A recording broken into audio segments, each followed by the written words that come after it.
It all began on a day when the sun stood high and the air was filled with the scent of grass and earth after a recent rain. The village was preparing for an evening celebration, harvesting crops with women singing as they arranged ripe fruits on wooden tables. Men were repairing fences and children ran along the paths, playing tag. Everything was as usual until a strange sound broke the calm, a heavy, rhythmic thud, as if the earth itself were sighing under someone's steps. The villagers froze. From the forest, slowly and majestically, emerged an elephant.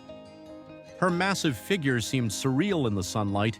Her gray skin glistened, her ears gently swayed, and her trunk softly brushed the grass. It wasn't the first time the villagers had seen elephants. The forest was their home, but these giants usually kept their distance from humans. Yet this elephant was walking straight toward the village. "An elephant!" someone shouted, and the crowd stood still. Men grabbed their tools, women pulled their children close. But the elephant showed no aggression.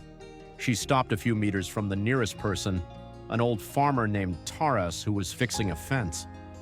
The elephant looked at him with her deep, intelligent eyes, slightly bowed her head as if in respect, and let out a low, soft sound. "She's not attacking," Taras said quietly, lowering his hammer. "She wants something." The elephant slowly turned around, her movements graceful but tinged with anxiety. She took a few steps toward the forest and paused, looking back. Her trunk pointed toward a ravine, her gaze fixed on the people. It was no random gesture. She was calling them to follow her. "She wants us to go with her," whispered a young woman named Lena standing nearby. Her voice trembled, but it carried curiosity. "Maybe she needs help." "Elephants are smart," Taras nodded. "If she's calling us, it's something serious." A few villagers, including Taras, Lena, and two young men, Misha and Grisha, decided to follow the elephant. The rest stayed behind in the village, whispering anxiously. The elephant led them through the thickets, carefully stepping along a path that led to a deep ravine. Reaching the edge, she stopped and let out a low, prolonged sound. The rain from the previous day had turned the ravine into a muddy swamp, and now it was clear why she was acting this way. In the center of the ravine, in a deep pit filled with sticky mud, a baby elephant was struggling. Its small body barely moved, its trunk weakly reaching upward as if trying to grasp the air. It was exhausted, its strength fading with every moment. The elephant let out a loud, heart-wrenching cry, a sound full of pain and despair. She knelt beside the pit, her trunk reaching for her calf, but she couldn't reach it. "My God!" Lena gasped, covering her mouth with her hand. "It's stuck. She can't get it out." "We have to help," Taras said firmly. "If we do nothing, it'll die." "But how do you pull a baby elephant out of a deep, muddy pit?" The sides were too slippery to climb down, and the pit was too deep to simply reach in. The villagers exchanged glances. Misha, the youngest of them, ran back to the village to fetch shovels, ropes, and boards.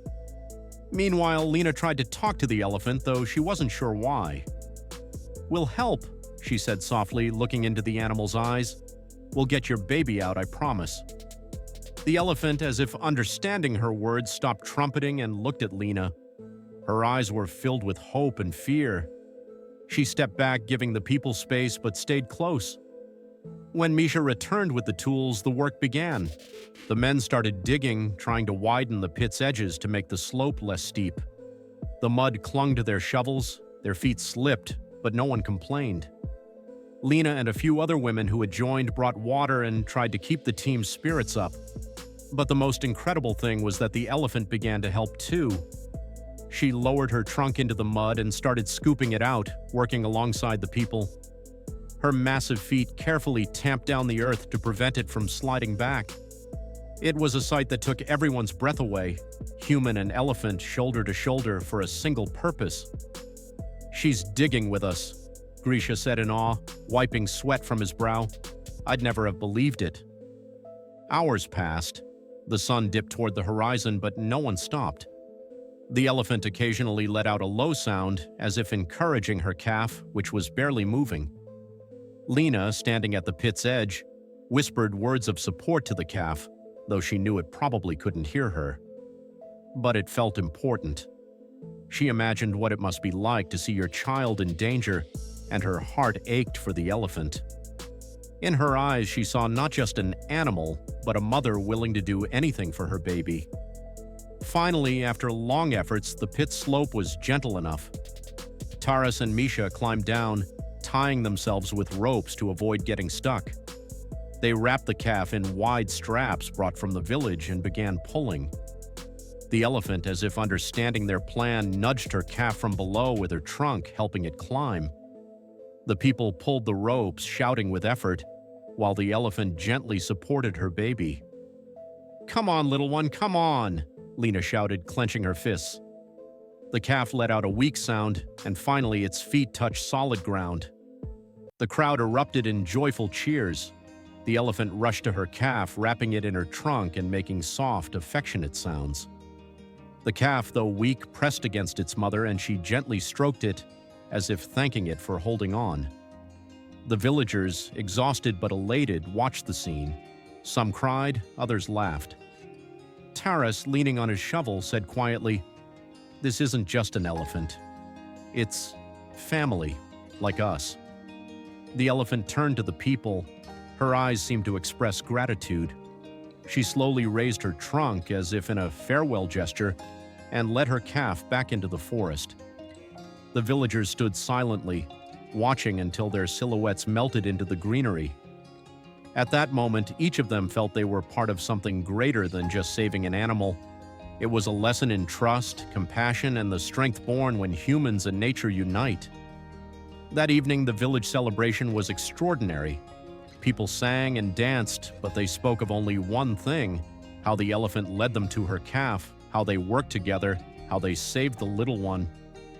This story became a legend told to children who would tell it to their children. It served as a reminder that in a world where humans and nature are often divided, there are moments when they can become one.